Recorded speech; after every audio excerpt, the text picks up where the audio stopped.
And what I'm looking for is stuff that can't be accessed via wheels. If a motorcycle can get there or a car can get there, there's going to be dudes there. Secondarily, I look to get off of a major trail conduit. So if there's a major trail conduit that goes into that area, okay, cool. People are going to be on that. But if I can get off a secondary trail conduit, especially abandoned trails, because don't forget, Forest Service is only maintaining now about 15% of the trails. So if I can get onto those abandoned trails, and I can find that out by just calling the Forest Service, hey, you guys keeping that one open? No, we haven't cut that one for 10 years. That's like ding, ding, ding for me. Because now I know horses can't get in there, llamas can't get in there. The only thing that get in there is goats. Big Buck Registry's Deer Hunting Podcast, episode number 286.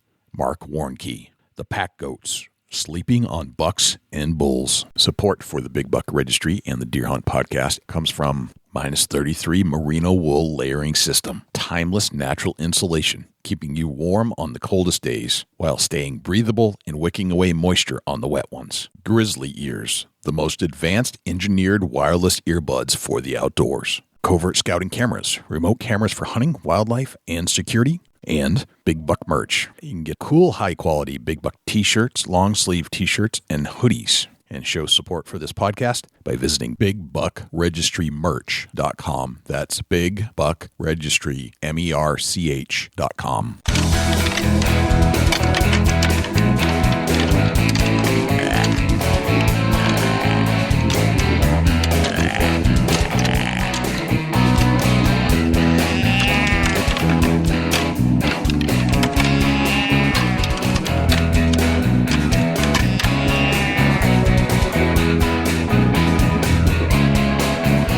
Big Buck Registry is a virtual museum of hunting stories. We preserve a piece of Americana by interviewing and recording hunters about their hunts and experiences from across the country.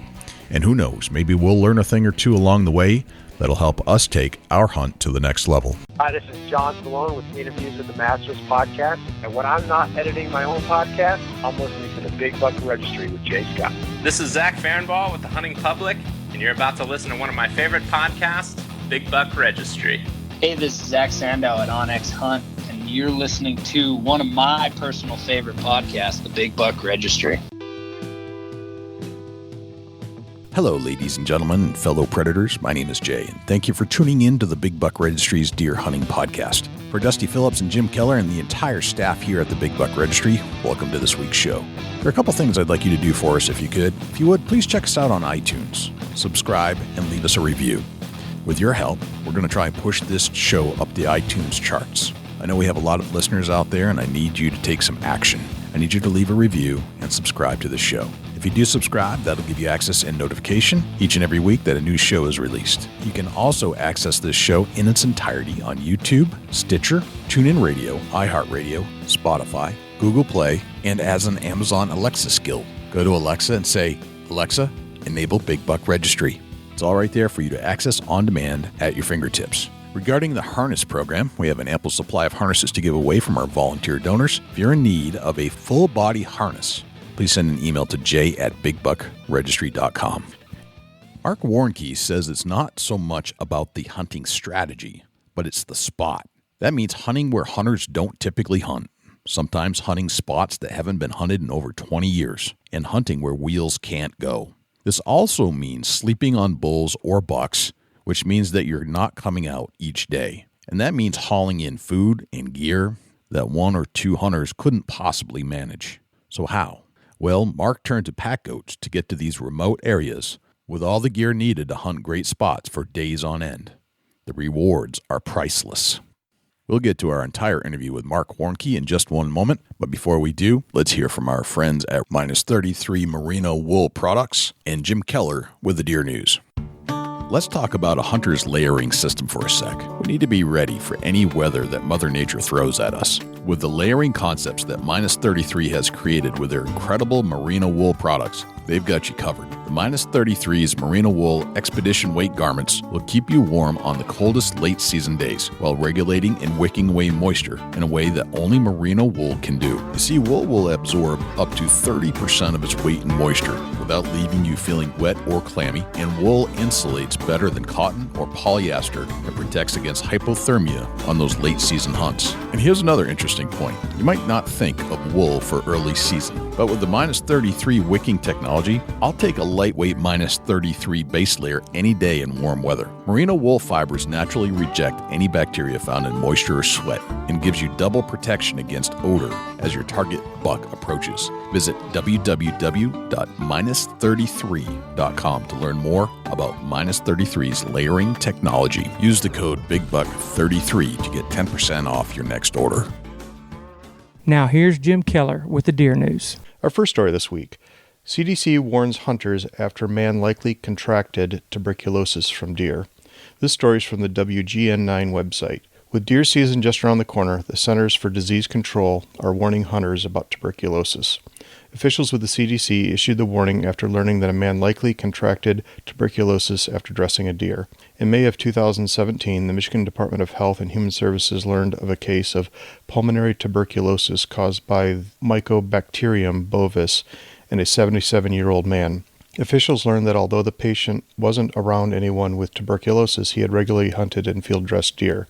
Investigators learned that free-ranging deer in the area were often infected with M. bovis. As a result, researchers have found a few other cases where an animal infected with tuberculosis actually spread the disease to humans.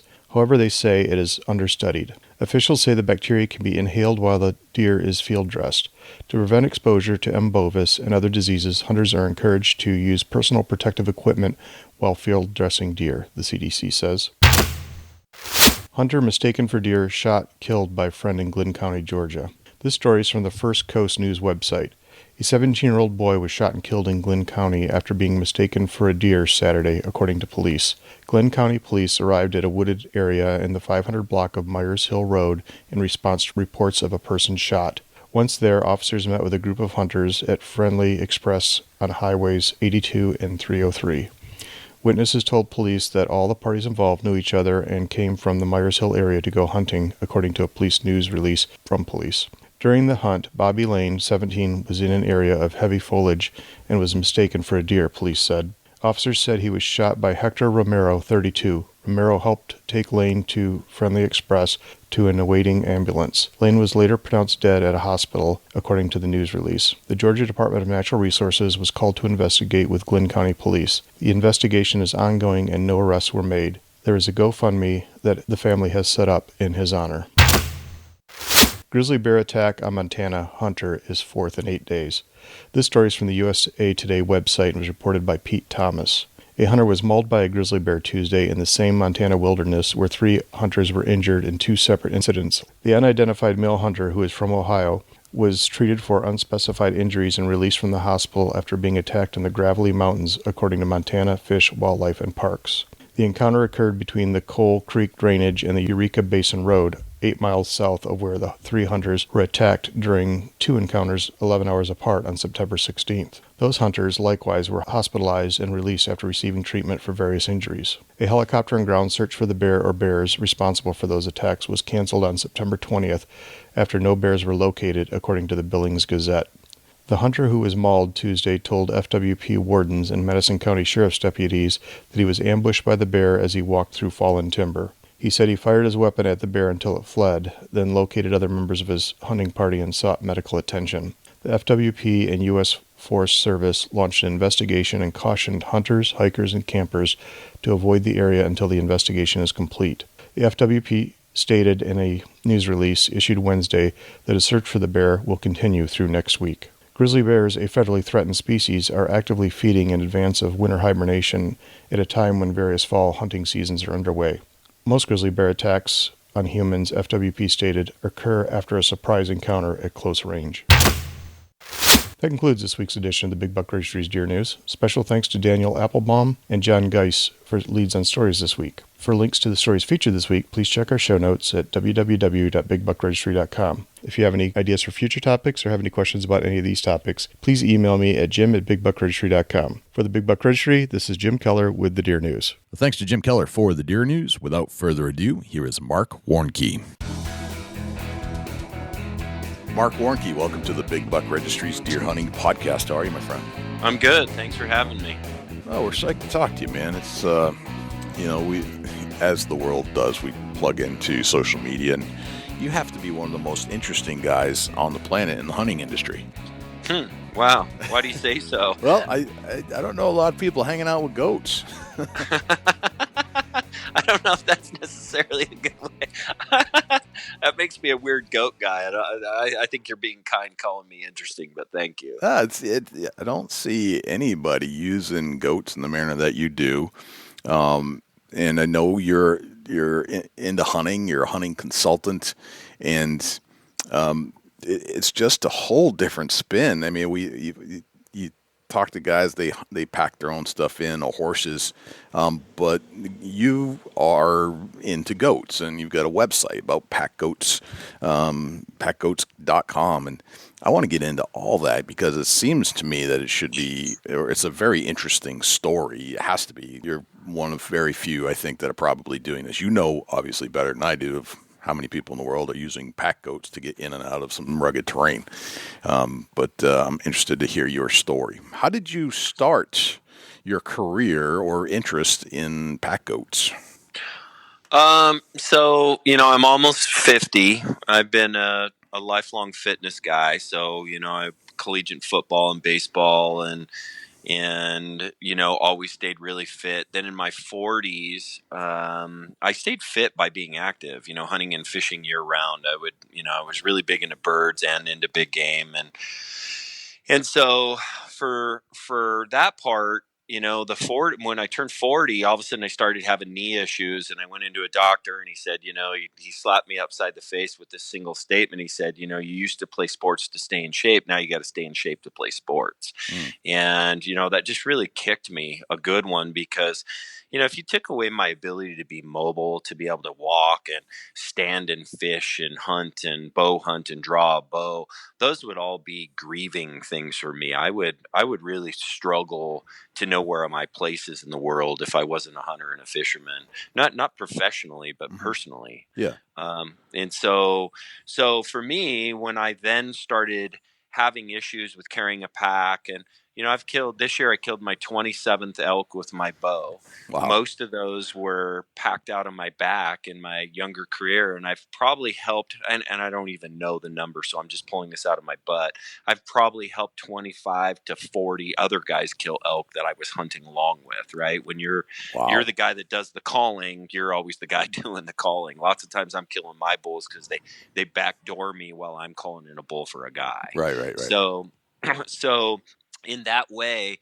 I've packed out a lot of elk out of the backcountry of Idaho, and that's where I'm from. And 76% of our state is public land, so there's lots and lots of country to hunt. And what happened is that my family started to grow. My boys were starting to get old enough to want to go. My wife was at that time and I'm since divorced. That's why I say at that time. But my ex-wife was beginning to look at potentially going along because the kids were getting old enough. The problem was everybody was whining and sniveling about putting a backpack on and, covering the miles. And so I just looked for all the alternatives. I had lots of experience with horses and mules and done some packing, not with my own stock, but lots of other people's stock.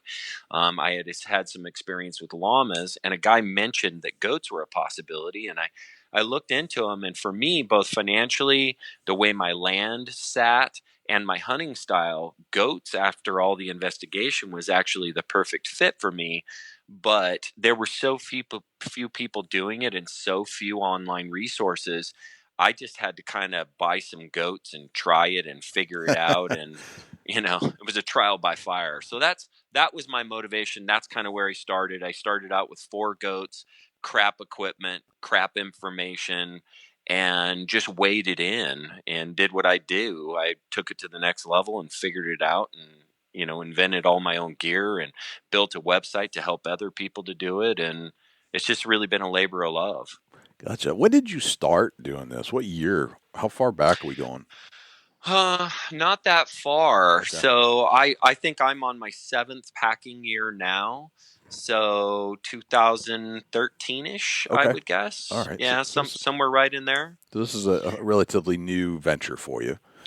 Well, it is, and the amazing part is it's a relatively new venture in the world of human beings. I mean, as a pack animal in 1972 was the first time a pack was put on a goat in North America that we know of, and that was John Mayensinski going in to study bighorn sheep in the Wind Rivers, and a goat was the only animal that could go into the country with him. And so he cut a shovel handle in 4 pieces and then a 2x4 for sideboards, and that was the first crossbuck wired together. Gotcha. So that's kind of how that's the beginning.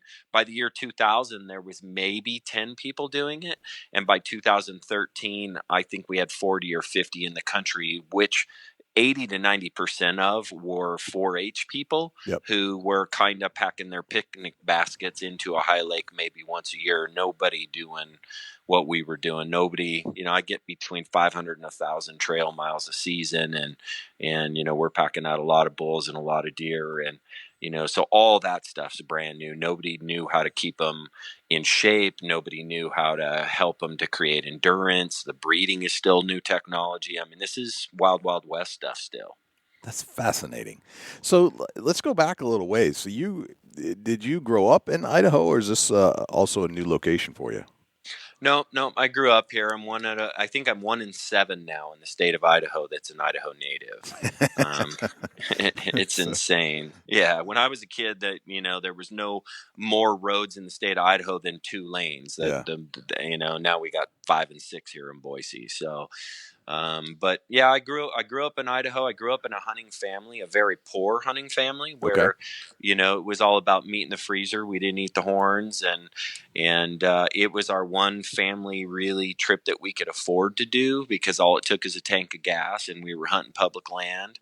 And my dad was farm labor, and my mom was a teacher, and so that was our family trip, was going deer hunting and elk hunting. We did 2 big trips a year, and And then when I turned in my early 20s, I kind of cut into my own. I figured out how to make money. I started hunting the planet really early. I think my first trip to Africa was when I was 25 or 26, and was hunting Canada and Alaska and all that stuff. I was, at 22, I quit drinking, and at 22 in one day, I became a hunting fanatic. I think I switched addictions. Right. So that's interesting. So you're a native. What do you call yourself if you're from Idaho? Idahoan. So you're Idahoan, and you had to. I mean, you were hunting for sustenance. It sounds like this was early on, before you got into global hunting. Well, yeah, because, an elk and a deer in the freezer made sure we had meat all year round, and we were poor enough that, we were pretty reliant on that. We really were. And again, back in the day, it was just a tank of gas and Grandpa's, 308 that we were using, and it was enough to make sure the freezer was full. And away you went. Was the terrain you were hunting back then as rugged as the terrain you hunt today? Yeah, we hunted an area that was kind of in the desert southwest of Idaho, and we definitely specialized in the one critter my dad knew decently, which was mule deer. Okay. But elk we dabbled with, we tried, just didn't know how to do that. He didn't know that hunting as well, and so we only killed a couple of those, but we always killed deer, and it was very prolific. But that was more canyon, high desert country, as opposed to the alpine that I spend a lot of time in today for chasing elk. Okay, gotcha. So you said you were into fitness and early on sports. Where did that passion come from, as far as the sports and the goal or drive to be fit? Sure. Honestly, the work side of being fit has something that I embraced later in life. I mean, I was always that kid that was just under the top player on my team, but I was always one of the top because I worked harder. I had a lot of grit. Will and determination is something that I think kind of came with me naturally. And so that gritty side of maintaining fitness, that pushing yourself to that edge of pain and that stuff, to truly be fit, that has to be an enjoyable experience for you. And for me, grinding it out and feeling like I just kicked the shit out of myself in a workout is a pleasurable experience. And it's the same in the backcountry. I mean, I don't, after day 7 of chasing bulls in high country, getting crappy nutrition, getting crappy sleep, and putting out 3,000 to 4,000 calories a day in effort, knowing my body is eating off itself to continue. You got to have grit, and there's got to be some pleasure on the other end of that. But there definitely needs to be an embrace the suck mentality that enjoys that component. I enjoy it less every year I get older. You offered me a backcountry hunt or a lodge-based hunt, I'd kind of have pause right now. Yeah, right.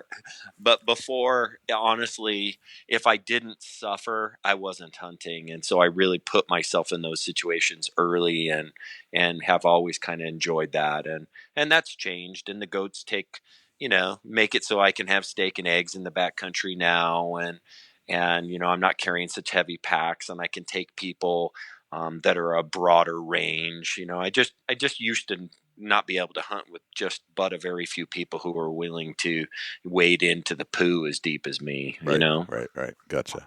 So what's your diet like if you have to burn that many calories on a regular hunt? I mean, instead of burning off of your body constantly, where it's actually causing you problems, how do you sustain that with a diet? Well, that's a great question. And that's something that, at almost 50, and people can look me up on, if they search Marc Warnke or they search Pack Goats or they search Top End Adventures, any of my companies, they're going to be able to kind of see that profile prior to me. And part of the thing that I try to share with people is that at almost 50, I'm super lean and super muscular, and I'm muscular in a functional way. I'm not muscular in a look at my big muscles way, but I'm just super CrossFit fit. Yeah. And not that CrossFit is my cornerstone, because it isn't, because I think it's really difficult on a 50-year-old body to do those movements. But at the same time, for 50, I can get up the hill just about as good as anyone else and lift the things that they can lift in their 20s.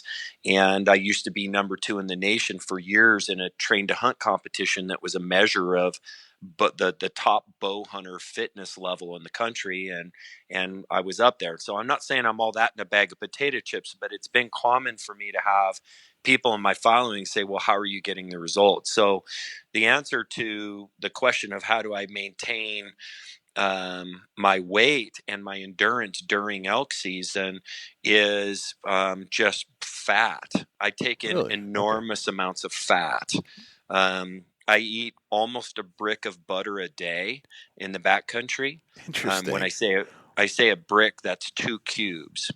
Yeah. So I'll eat almost a brick of butter a day, because the to eat, sometime you should just do this just as an experiment, but you should try to actually count calories and eat 4,000 calories in a day. And if you eat 4,000 calories, you'll realize, oh my God, that eating becomes a job. Yeah. You're going to have to eat all day long. You're going to have to eat early. You're going to have to eat late. You're going to be putting food in your mouth all day long, because you just can't put 4,000 calories of volume in your stomach in just a couple of sittings, right? How many calories are in a brick of butter that you're eating? I'm going to end up pulling that number out of my butt. So I don't know. Okay. A lot, though. A lot. Yeah, calorie density and fat and sugar are 2 of the most calorie dense. Fat processes slower than sugar. Sugar goes in and instantly forms glucose, where fat will go in and take a lot longer to emulsify and process. So I look at fat as my slow burning, I look at sugar as my fast burning, and then I look at my protein as how I just have I try to defocus my body off of sucking off my own musculature to maintain its weight, right? Yep. So what my daily intake it consists of is I actually have a video on my YouTube channel where people can see the diet that I eat on a daily basis when I'm elk hunting in the backcountry. And I take in pounds and pounds and pounds of bacon, pounds and pounds and pounds of butter, and I take in pounds, literally pounds of candy. And I eat Mountain House morning and evening, and I eat tons and tons and tons of nuts. And the reason I eat nuts is because they're very fat based, and I eat the fattiest of fat nuts I can, and I'm eating that and candy all day long. I mean, Gotcha. yeah. Fascinating So, diet. yeah. Absolutely fascinating. Yeah. Well, it's fun because I never give myself the freedom to eat carbs in the off season. So the month of September, I am like a freaking slap my vein carb junkie, man. Holy crap. That stuff's like crack. Right, right. It sure is. I think the rest of the country would agree. It's just that most of them aren't burning the calories that you are. That's Sure. that's Well, that's interesting. Well, and I'm normally not, I mean, it takes so much to burn calories. I don't know if you've actually tracked, I mean, one of the best sweats in the gym is the stair climber. And I Yep. teach people to do HIIT training sessions on there and how to get yourself to burn calories for 18 hours to prepare for a hunt and do all that stuff. Because I'm putting guys that are desk jockeys on hunts all over the world regularly, and they always want to know how to prepare. So I have basically a thing on my site that tells you the diet in preparation, the diet during the hunt, and then your exercise regimen to get ready and what I do. Yeah. And part of that is the stair climber because it's just one of the best ways to mimic mountain fitness in a gym. Yeah. And you can crush yourself there, but literally even crushing yourself there, you're lucky if you burn 300 calories. Yeah. You're lucky. Yeah. It takes a ton. It's Yeah. just way easier not to eat the calories than it is to burn them. I mean, the highest burn I do is in a girl class that I take. I lovingly call it my dance class. It's a Les Mills. It's called Body Attack. It's a pretty prolific exercise system that are in lots of gyms, and these again classes that 95% in there are women. But that class, Body Attack, is a bone crushing, oh my god, we burn between 800 and 1200 calories in 55 minutes. It's an ass kicker. Wow. Okay. Well, Yeah. it's funny you say that because when I was younger, I was an exercise nut. I just couldn't get enough. It seemed like if I was going to go do anything, it was going to be exercise driven, whether it be playing basketball or baseball or going for a jog or go for a 10-mile jog, play basketball all afternoon, and then go lift weights in the evening. That's what it was, even doing all that. Once I got to the stair climber, like I tried a stair climber once, and I said, you know what, this thing is really, really intense compared to some of the other stuff I'm doing. It is. And it became so hard. and I decided that if I were ever going to buy one piece of equipment for the house, it wouldn't be anything but a stair climber. So I actually own a stair climber, and it's the one thing I'll turn to in the dead of winter if I can't get outside to walk through deep snow because it's just too darn cold. Sure. Yes, sure. it's really fun to say that. That's super cool. Do you remember how much it cost? I think back in it's a little older. It's an older unit, and I think back. So is it the one with like the paddle steps, or is it the one with actually an escalating stair? This is a paddle step type structure. Okay, all right. I know what you're talking about then. Cool. So okay. I think it ran a couple grand back when I bought it. Okay. Well, they make that. The reason I ask is because it's one of the things, and your listeners may actually like this because again, people want exacting details. People want to know how to do it like exactly. So I'll just tell them the HIIT training that I do that is so impactful because it impacts you in two different ways on the stair climber. Number one is that when you can get 90% of effort for a minute and then 50% effort for a minute for 8 cycles, you put your body into a whole nother place, and it's a hack, and you actually will burn calories for 18 hours. You'll actually find that night when you're sleeping in bed next to your honey, she'll be like, man, you are stinking hot. And that's because you just fired up everything in your body to be at full tilt, and it takes a long time to cool down from that. So it's a really good way to teach your body how to burn calories for a long period of time. And it's that cycle. The other thing that it does is it increases your VO2 max, and VO2 max is all about recovery. So that guy that always can outclimb you, that's just kind of, I call it Everest walking. Yep. So he's just slow and methodical. There's lots of guys that hurry, hurry, hurry, rest, breathe hard, breathe hard, breathe hard, hurry, hurry, hurry, rest, breathe hard, breathe hard. Those guys are sweaty messes by the time they're at the top. The guy just slow, methodically climbing that never stops, he's not going to be a sweaty mess, and he's also going to sustain longer. But both of those require recovery, the ability to recover from effort, and that's VO2 max. That's your body's ability to process oxygen more efficiently than somebody who hasn't trained for it. And that stair climber routine that I do, it's not only crushing on a caloric level, it'll increase your VO2 max in a huge way. So the cycle is, again, I set, and for those of you at a gym, there's a 1 through 20 setting on all the stair climbers I've ever been on. At 20, you're running.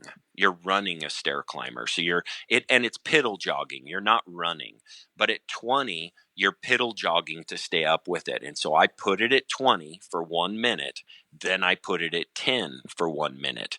And that's my 90% effort versus 50% effort. Now, when I started this, it was like 16 and 6, and it still crushed me. So you can progress. And I even have progressed when I'm at competition level. I do 90 seconds at 20 and then only 30 seconds to recover. And my goodness, is that the most painful thing I do. So that's kind of my system on the stair climber, and it really can accomplish some big things for a hunter that needs to be fit. Gotcha. Very, very interesting. So let's go back to the goats a little bit. I'd like to know more about the goats. What are their personalities like? How well do you get to know these goats, and what are your interactions with them? Sure. Well, that's the big. Oh my God, that was the revelation for me, and that's the revelation for every hairy gunter hunter who now gets a goat and then is like a little kitten taking selfies with it because he loves it so much. Goats are a better pet than a dog by 10 billion miles. And that's not because I'm a goat guy. I was a dog guy way before I was a goat guy. Since I was a little boy, I've owned hunting dogs. My first 12 years old, I got a Labrador, a shotgun, and Walt Walter's book called Gun Dog. And I trained my first Labrador, and I've never looked back. I've always had one. I love dogs. My dogs are now a pain in my ass comparatively to my goats. They're lower maintenance. They're just as loyal. They come when they're called. They love like almost too much. They're like that bucket with a hole in it. You can't give them enough love. They all come to greet you when you come out in the pasture, and they're totally fine without you till they see you the next day when you feed them. They are an incredible, incredible pet. And there's everything from that one that is standoffish to that one that's a pain in the butt in your hip pocket, wandering, following you around, leaning against you, wanting love, rubbing against you because he wants love. So, and then all my goats are horned, and they're huge. These are my Merciless, my most well-known goat. And bear in mind, your listeners can watch packgoats.com YouTube channel. You can go in and see all these videos. And then I even have a live feed where people from all over the world watch my goats in the pasture, and that's housed on Twitch. And if you just Google Pack Goats, you'll find it. But no kidding. That's neat. Yeah. So anyway, they're super duper loving. They do have different personalities. Some are mischievous, some are aggressive with one another. There's a saying in the goat world that goats don't have goat friends, because they don't. They have somebody.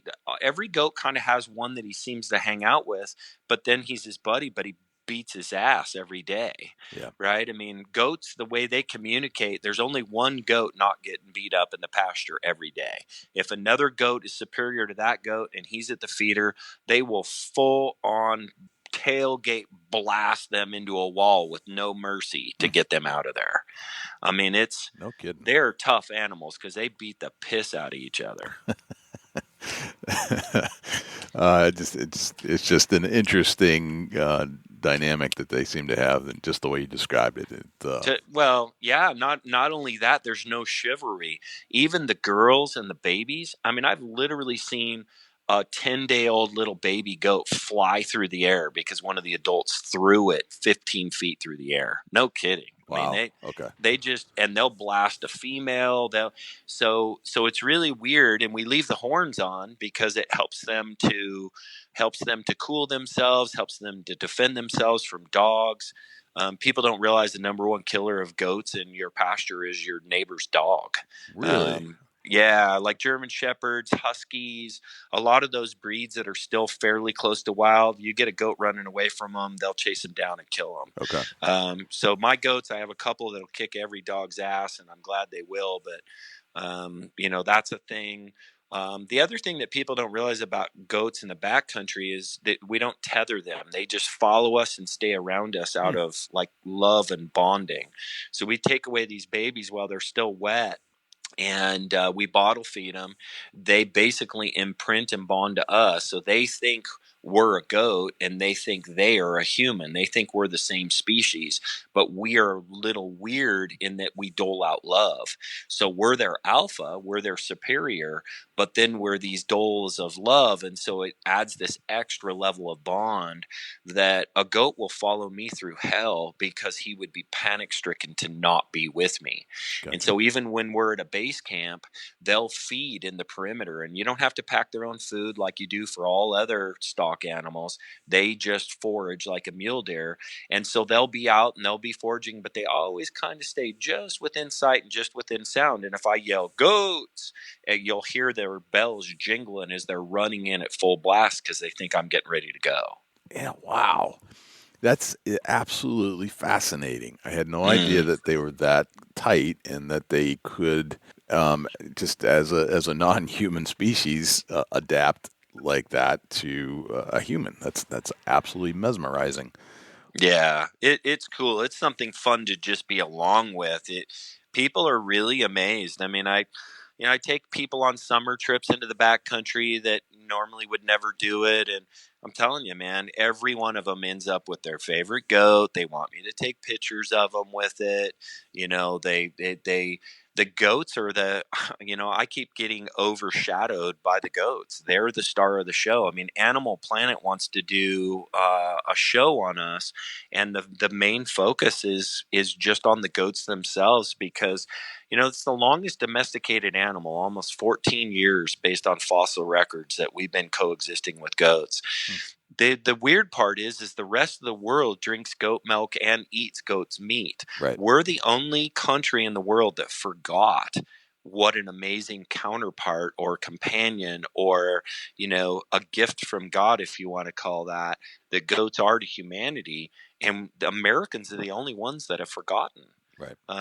And so I'm trying to be kind of part of that movement to say things like, well, why is it that municipalities will allow a predator that can bite people in their backyard, but not a goat? Right. That seems ridiculous. It is kind of interesting. Huh. Yeah. So anyway. So and one of the questions I did have was about predation. You're in some wild country, and I was wondering, how do they protect themselves, or is it a problem beyond the neighbor's dog? Yeah, really, really common question and good one. The answer is that, yeah, they can be predated. Their ability, just like a mule deer buck, to fend off a cougar is nil to none, right? Yep. So what we do is we keep them close. They're always within sight, and they won't let us really get out of sight. And at nighttime, when they're most vulnerable, we put them on a high line. So they're all tied up at night. Now, you don't need to. They'll sleep around you, and they'd be even in your tent. But the goal is that if a predator does come into camp, I'm armed, and I'll be able to get up and defend them as long as they didn't run off in the dark. Okay. So we tie them up at night so that we can defend them. But that being said, I live in Idaho. We have wolves, bears, cougars. We have it all. I've seen all those tracks around my camp multiple times. I've never had an interaction with one in thousands of trail miles. I've never had an issue. Gotcha. Okay. Interesting. So it's not a common thing. Right. Gotcha. How many goats are you working with at a time? So currently I have 18 goats. It's one of the things people don't realize about goats is they live a dog's life. Like other ungulates, it's their teeth that kill them. When their teeth wear out, they can't digest and chew their cud. And goats are especially unique in their ability to process food, but it's reliant on chewing. A goat actually can take in food and it won't come out as poop till 6 days later. Wow. So that's why goats can make a living off of things that other animals can't, is because they have such an adept digestive tract and they chew their food so much. But in that same time frame, they only live a dog's life at 12 to 13 years and they can't pack full loads till 3 or 4. Okay. So basically you have this 4 to 10 window where you need babies coming up and you need old dudes going out, and you need kind of a cycle of goats coming through your string. Yep. And so I can pack out a bull with 4 goats fully boned. I only really need 2 with mule deer, but I take people into the backcountry. I just took the head of PR for Remington and then an author for the NRI magazine on a 16-mile in backcountry hunt, and we ran 9 packers on that just to make sure everybody could make the trip and they were really lightly loaded. Gotcha. Okay. What is it that you pack in? What are the goats carrying? Food, mostly. Food. When you pack in good high grade food, it's easily 60 to 70% of your load. Yeah. So Gotcha. of course, tents and tarps and, in my backcountry camps, you have the luxury of a chair, which if you've spent any time in the backcountry, there's nothing like a chafed ass from sitting on logs and rocks. Yeah. Right. Oh yeah. We got real amenities. We have real food. We camp in larger tents. We have better sleeping bags. We're just above the backpacking community, but we're below the horse community that literally packs in folding tables and craziness like that and wall tents. But I pack in canvas teepees. I mean, I have a 9-person teepee. My goats will pack, pretty easily if I really don't have a long ways to go. I have lots of goats that can carry 70 all day long.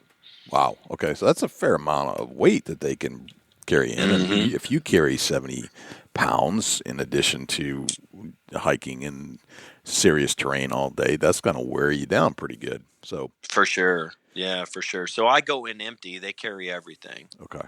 So that being said, so if you're using the goats to get into deeper country, does it enhance the hunting? And this is kind of the perspective that we're coming from, being a hunting podcast. How does that enhance your hunting abilities? So in 2 ways. Number one is there's kind of a reasonable gap that I've defined and paid attention to from 30 years in the backcountry.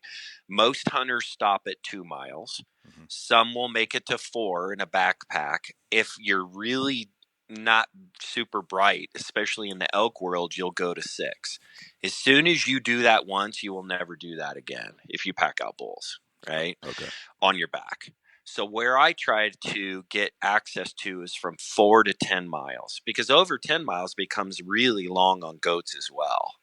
And I gauge everything off of elk. You can add more mileage and you can add different stuff based on deer, mule deer, or any of the other mountain species, goat, sheep, that sort of thing. But what goats do is 2 things. Number one is they let me get better food and better amenities and the ability to pack out game deeper in the backcountry. And they are the only stock animal that can get into the country I can get into. Llamas and mules do not have a flying chance in Hades of getting into the country I can. If you go and you look at my Instagram account and past videos and some of the stuff that my goats actually jump, climb, crawl under, crawl over, it's incredible what these guys can do. If they can't go around it, under or over it, then neither can I. Okay. I mean, it's so they can get anywhere. So they can get the places motorcycles can't get, horses can't get, mules can't get, and llamas can't get. And because of that, I'm accessing country that even humans can't get. Like I was the first one to be in that drainage that I hunted this year, just now with those Remington guys. I was the first one that had been in that drainage in almost 20 years. So literally bulls were dying of old age. Deer were dying of old age. That still exists. Wow. That's insane. To think that goats can go that much further than any of those other animals and that you can get into places where elk are dying of old age. That's insane. I know, Wow. right? That is Yeah. absolutely amazing. Do you find any limitations with the goats? Yeah. So, one of the things that you're limited by is sheer weight, right? So, for example, I have to bone out every animal I put on them because even if my guys can carry 70, they can only carry 35 per side, Okay. right? Yeah. The other thing that's really a pain in the ass with goats is their short packer life. I mean, if you think about it, it's expensive to raise a goat from 0 to 4. And if he ends up turning out to a piece of crap, you just lost all of that. Right. So, when you only can pack a pack animal for 6 years that you can count on versus a horse for almost 20, that's a whole different ballgame. You only need to pick out a couple of good horses and mules in your life to have what you're going to use. Man, I'm cycling through goats all the time. Okay. So that part of it's kind of a pain. It's nice that I can haul them in the back of my truck. That's another advantage of goats. Mm-hmm.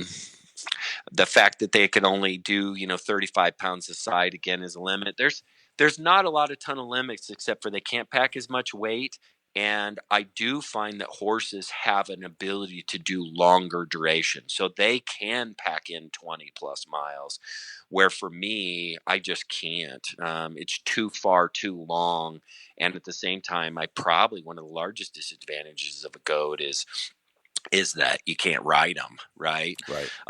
Another one is you can't leave them in camp. So you always have to hunt with your goats. Your goats cannot be left alone. Right. Number one, because you need to protect them. And number two, because if they do get chased off and they do get away, they are one of the easiest animals to go feral. And so now you will have your goat hanging out with wild populations, and that just is irresponsible as a pack goat owner. So we never leave our goats anywhere unattended. But I did want to mention that as well, though. Hunting along with the goats for me is an advantage because now I have 5 little 4-legged horned animals walking around me that put the game species at ease. It's incredible. Right. Yeah, I can see how that would help. Yeah, because you don't usually hunt with another animal unless you're bird hunting. Correct. It's pretty unusual, or you're hunting with some kind of a predator. If you're chasing down, you're hunting with a dog. That's really. But to hunt with an animal that is not a predator, is usually a prey animal. Man, I bet that does change their demeanor, doesn't it? It does, yeah. You'll see bulls come in and actually relax. You'll see antelope run in because they see them as a competitor. And I've snuck amongst my goats into bow range on mule deer a lot. It's just hooves and horns trust hooves and horns. They just do. Yeah. Boy, that's an interesting concept all in itself, isn't it? Just to, let's get a goat and just go have it hang out while you wait for the deer to show up. Mm-hmm. That's a good idea. Yeah. It's an interesting, it's an interesting thing to pay attention to see how the animals react. And I've done enough of it now where, I call it, they're loud, they move, they're hard to kind of keep doing. I've literally missed shot opportunities because I couldn't get a goat out of the way before. Yeah. Right. Yeah. So there are some disadvantages being able to hear well when you have 5 other things moving around you, trying to be quiet, moving in. There are some things that you give up, but there are also enough advantages where I would consider it like a 60-40 split.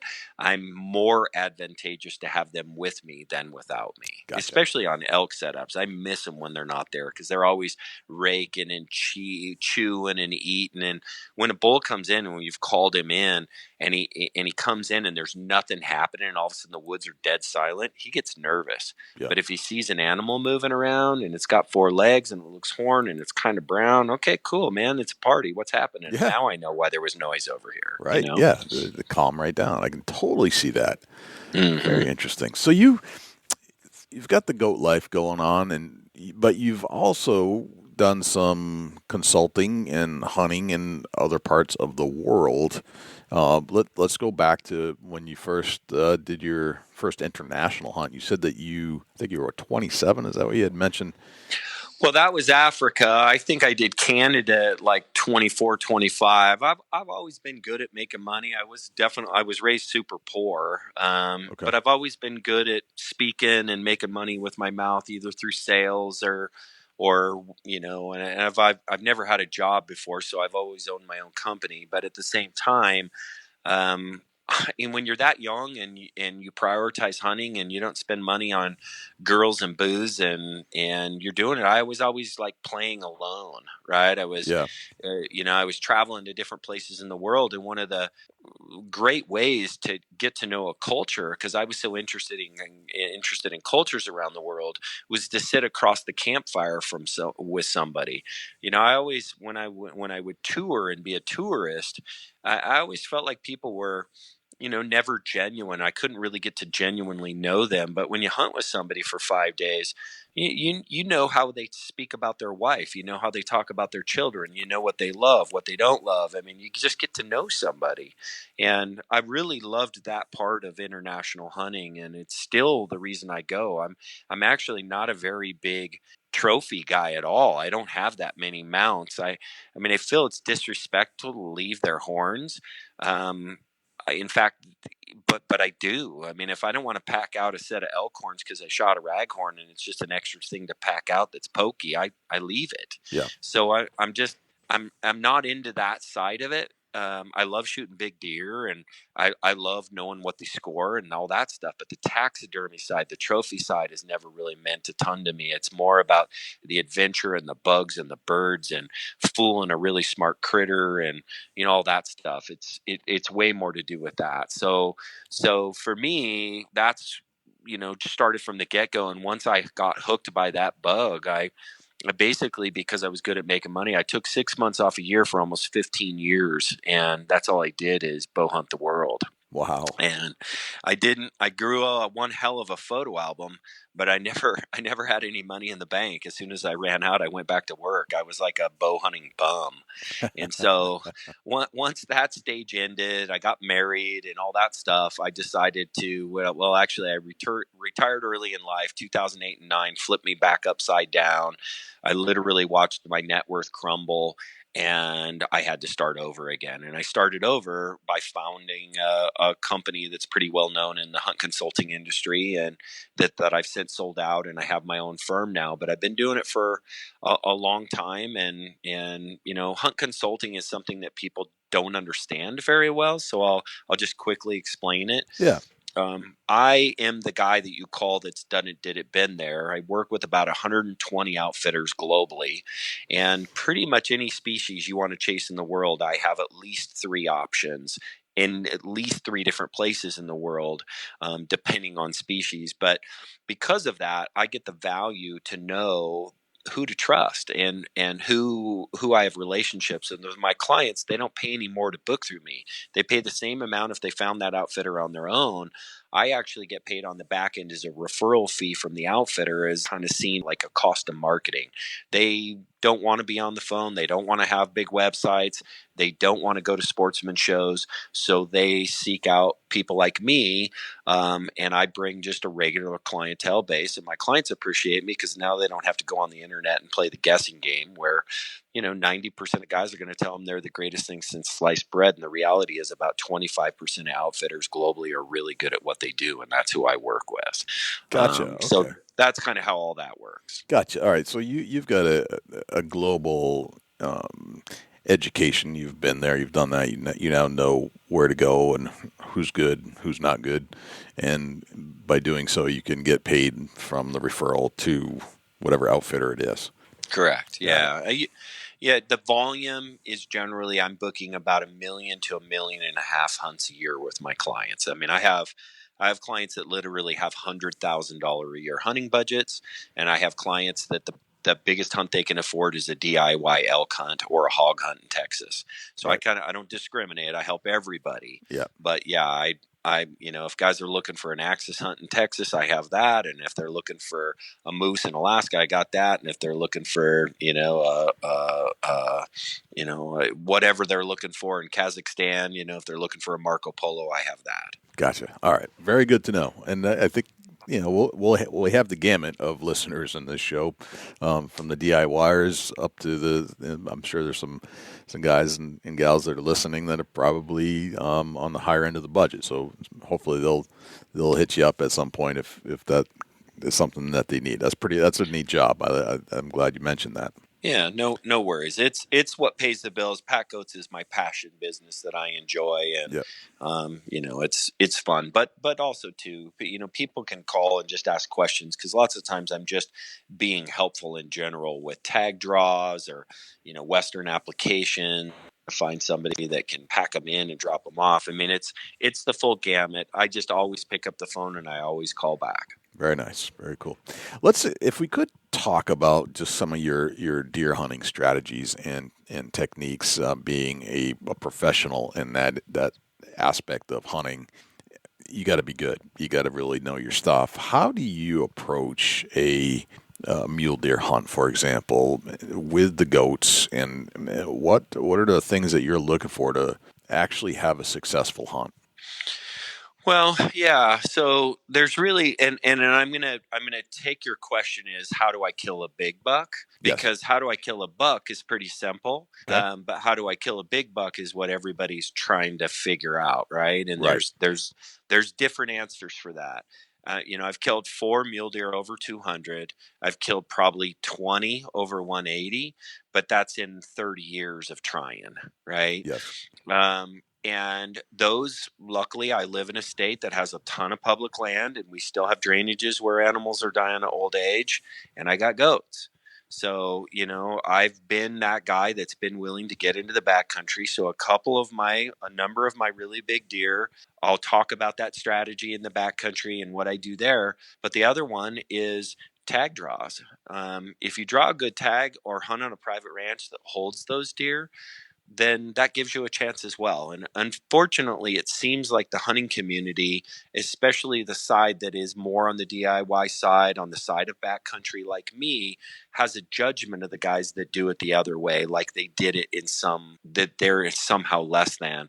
And what's really unfortunate is that hunters as a whole seem to be okay with eating one another publicly down to their bloody nub. Right.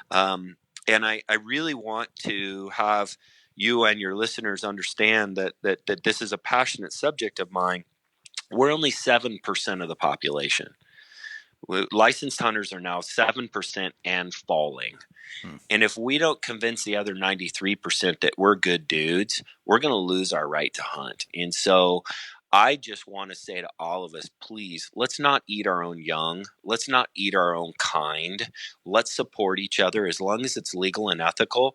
And actually, when somebody does break the law, scathe them non-publicly. We don't want to point out the jackass and give him more press. Right. We want to celebrate the right guys that do it right on a consistent level, and that's almost all of us.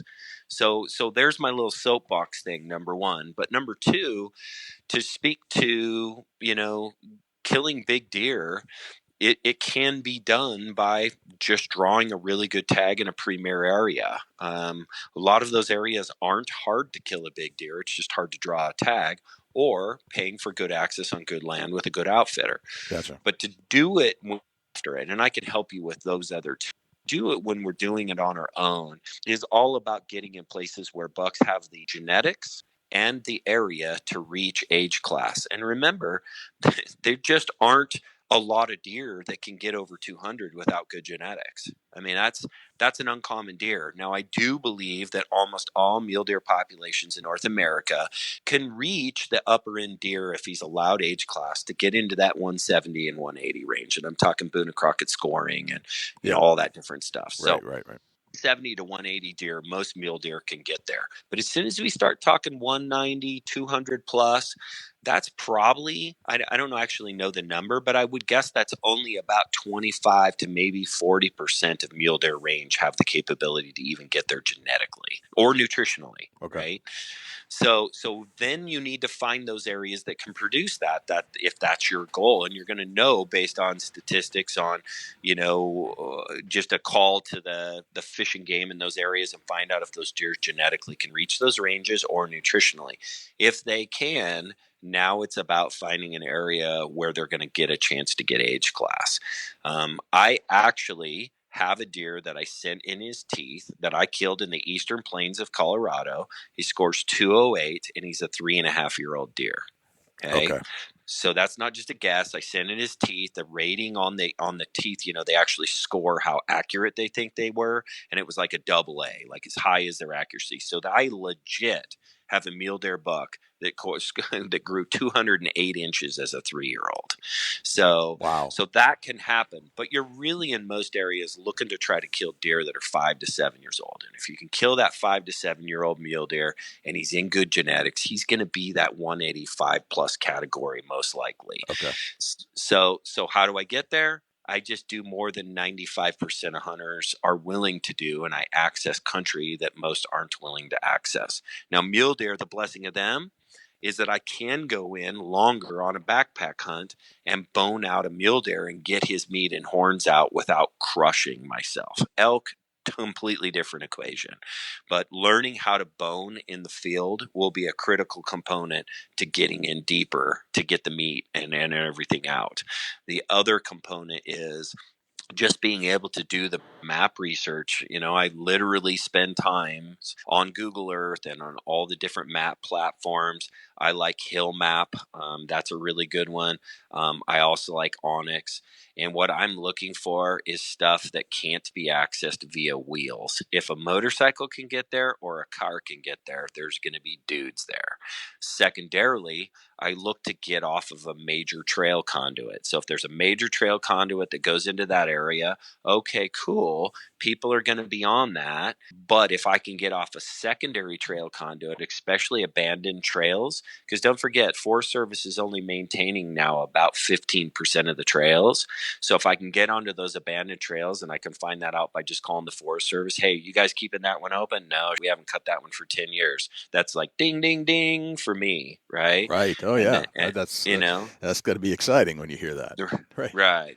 Right. Because now I know horses can't get in there, llamas can't get in there. The only thing that get in there is goats. And so there is a ton of that. Because remember, when they let the forest burn after Yellowstone, we now have tons of woods in the West that are full of deadfall, and deadfall are the ultimate ruiners of trails because they have to be chainsawed.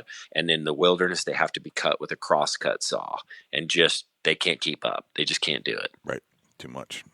So for me, it's all about access, less about strategy. Of course, I'm going to set up.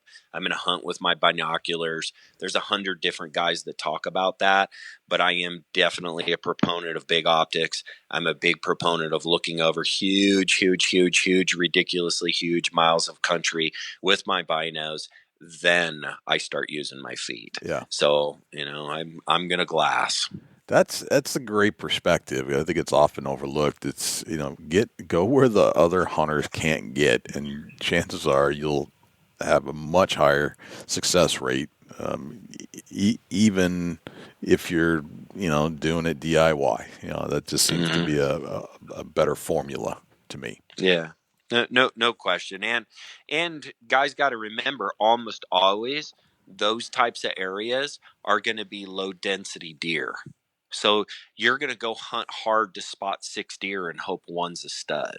Right. And you have to have the maturity to sit behind your binos for that long to find those deer, unless, of course, you draw in a premier area. But if you're hunting public land, wilderness, Frank Church Wilderness, for example, here in Idaho, has more deserts of animals than it has animals. It has. One time I did 34 miles in the church, and I saw 7 elk, 0 deer, and 2 bighorn sheep. 4 days of scouting an area. Wow. 34 freaking miles, 9,000 feet of game. Right. It was one of the hardest trips I've ever done with 0 reward. I did not see one stinking mule deer. That's amazing. Wow. Could you take us on a hunt with you? Like, think of a memorable hunt that you went on. Maybe it's the 208 buck that you went on, and kind of bring it all together with the goats and your hunting expertise, and kind of walk us through how it all played out. Trying to think what kind of was the, actually one of the neatest hunts I had with the goats was with a client. Okay. So I had a client with me, and he was from Georgia. Never really been in the mountains of the West. Super kind, cool, quiet-spoken guy, and I took him into one of my brushiest, wolf-infested hellholes I have.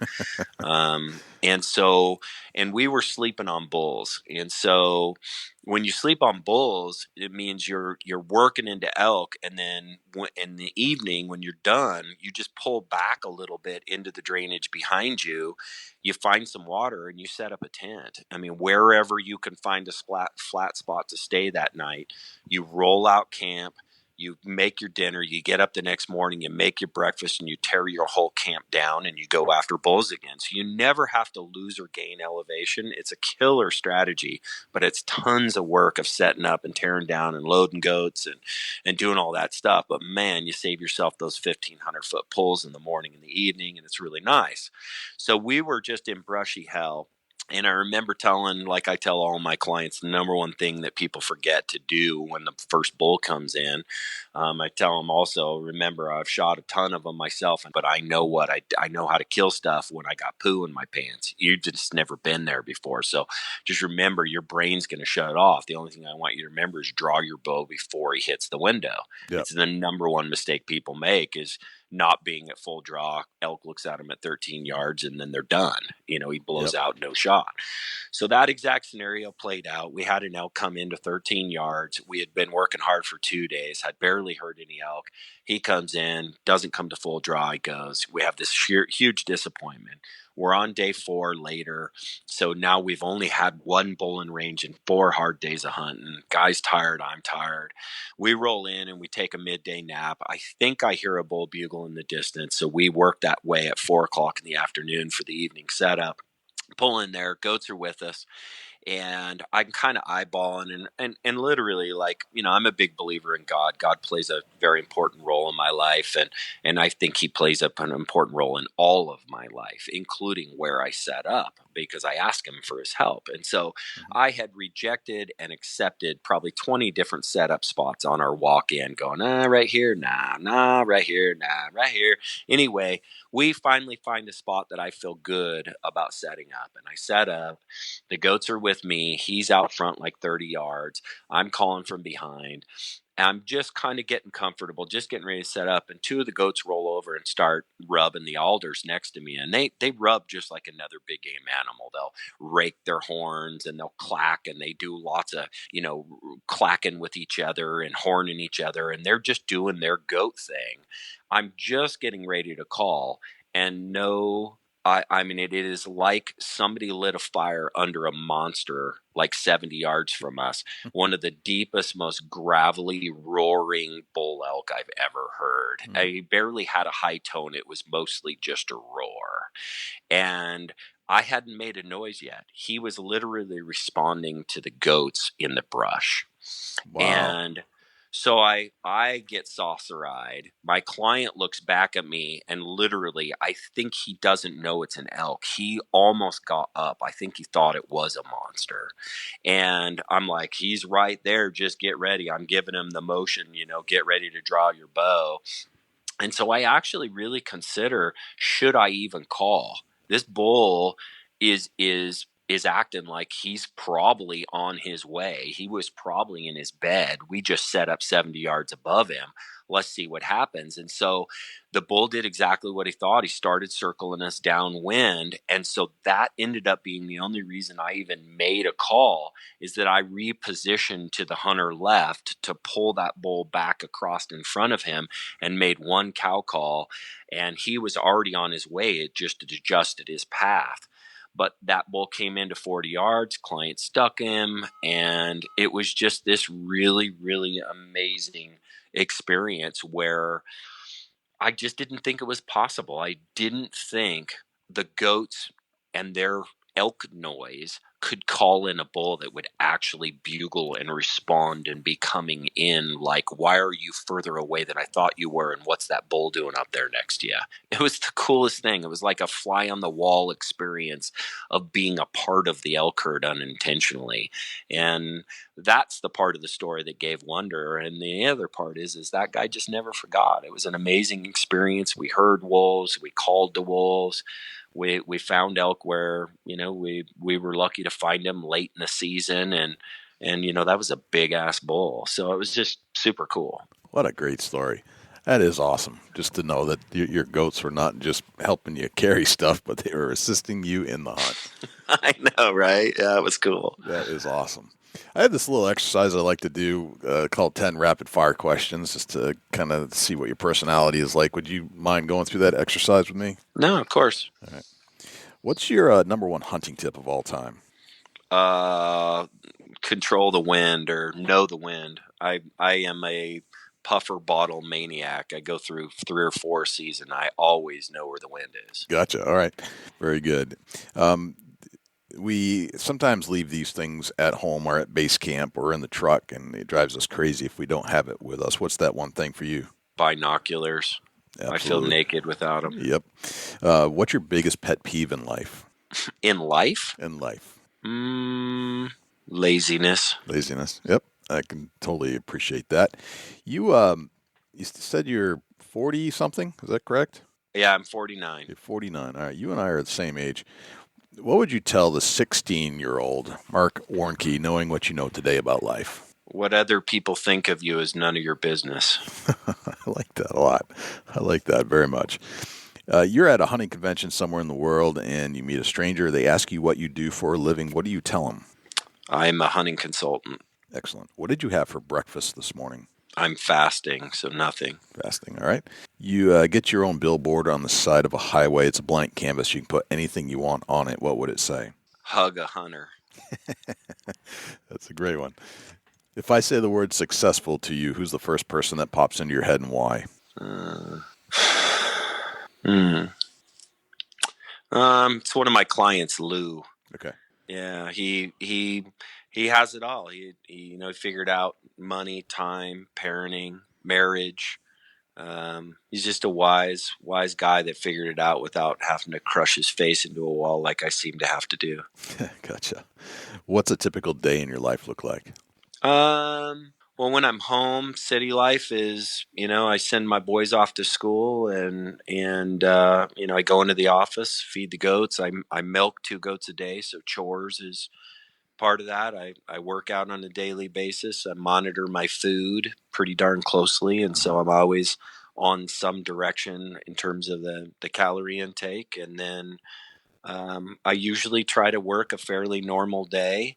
When I'm working, so keep normal office hours. Then I have a blackout time where I and my children aren't allowed to have a screen in front of us till about 8:30, and then I wind down in the evening with a little bit of boob tube, and then I read in bed. Very nice. All right, and then what's a typical hunting day look like for you? I'm that guy that's always up early. I'm an early rather than chancing late guy. Mm-hmm. So I'm in a headlamp on a consistent level. I'm in the critters or where I want to be before it gets light. So Yep. I'm constantly hiking in the dark. And for me, typically, if I speak about muleys, I'm on my ass with binoculars on a tripod for multiple hours. And if I'm in elk, I hunt hard until it becomes no longer smart to hunt hard. And then I go home and take an elk nap. And I hunt my evening hunts really light, more in a preparation for the next morning. And I pick my battles and maintain energy. So I do not hunt elk all day, almost ever. And I do hunt mule deer almost all day because, I'm not pushing critters around with my binoculars. I'm just looking for them. Gotcha. All right. Very good. That's the 10 rapid fire questions. Appreciate you doing that. Mark, I got to say, this has been an absolute blast. I learned an awful lot about what it's like to hunt with goats and hunting where you hunt, and have a great appreciation for what you're doing and just the physical demands that you put on your body and keep going it's mind-blowing.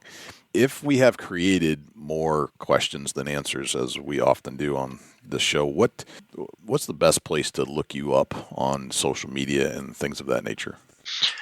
So, yeah, I have an Instagram account. It's my full name. It's just Marc Warnke, and MarcWarnke. So I'm pretty easy to find there. My company is Top End Adventures, so TOPEND Adventures. And then if you Google anything to do with pack goats, you'll find me there as well. I have a YouTube channel. I make short films. That's where people can really kind of interact in that level. I do have a couple of people that work for me that help to kind of manage the growth and the chaos that's going on right now with that stuff. I've been in a couple documentaries recently, on trophy hunting, another one, a reality TV show in Europe, and then I just did another documentary on death, which was super interesting, by the way. That was such an interesting thing. The Sundance Film Festival director that wanted to explore the topic of death with using hunting as like the medium for really good conversation, and it's really cool. It's one of the neatest projects I've been involved in with lately, but that one was really cool. So that stuff's starting to grow a lot. So just Marc Warnke, Top End Adventures, pack goats, anything to do with that, people will find me. Very cool. Well, Mark, I got to say again, this has been an honor and a pleasure to have you on the show, and thanks for taking the time. And we'll be watching your progress here and all the things you do on social media. It's absolutely fascinating to me, and I think our listeners will truly appreciate it. Super cool. Well, thank you so much. I really appreciate you having me on. How do you like that? Here you want to hunt a great spot, but you need to get in all your gear, and one of the best places and one of the best strategies is really not so much the strategy, but just getting to the right spot. As Mark described, he has devised a whole strategy using pack goats to get all the gear in, stay overnight, hunt till the hunt is done, pack out the meat, pack out whatever's left over the camp, and go back home. And I think he's right. I think it's often overlooked. A simple strategy of just getting to those spots where hunters won't go is often the key. Really blown away by Mark's abilities to do this. It's very unique. Don't see many people doing it, and certainly need the right terrain to do it in. But what a great idea. And I appreciate Mark coming on the show. Dusty, where can we find you when you're not hanging out here in the studios with me? Shoot me an email, dusty@bigbuckregistry.com. You can look me up on Instagram and Twitter @ChasingAntler, Facebook.com/Chubby Tines Outdoors. Jay, where can the people reach out to you when you're not on the mic? Likewise, you can shoot me an email, jay@bigbuckregistry.com, and you can visit us on Facebook, facebook.com/bigbuckregistry. We're also on Twitter, which is twitter.com/bigbuckregistry. We're also on Instagram, instagram.com/bigbuckregistry, and YouTube, which is youtube.com/bigbuckregistry. On YouTube, you can listen to all of our podcasts in their entirety. As far as videos are concerned, it's a boring video, but the audio content is there, so you can actually listen to our podcast. You can also listen to all of our live shows that we've done on Thursday nights when we do them, and we've gone back and re-interviewed a lot of our previous guests we had on the show just to put a face to a voice, let's put it that way. You can always listen to our show on other places as well, not just YouTube. We're found on Stitcher, TuneIn Radio, iHeartRadio, Spotify, Google Play, and as an Amazon Alexa skill. Go to Alexa and say, Alexa, enable Big Buck Registry. And if you would like to submit a buck to our page for consideration and be featured on our page in front of 250,000 diehard deer hunting fans, all you have to do is go to bigbuckregistry.com/mybuck, and all of the instructions will be right there. I think that's pretty much everywhere we're at. I think that's a wrap, Dusty. That's a whole lot of big buck, Jay. Sure is. I'm Jay Scott. I'm Dusty Phillips. And this is the Big Buck Registry's Deer Hunting Podcast. We'll see you next week.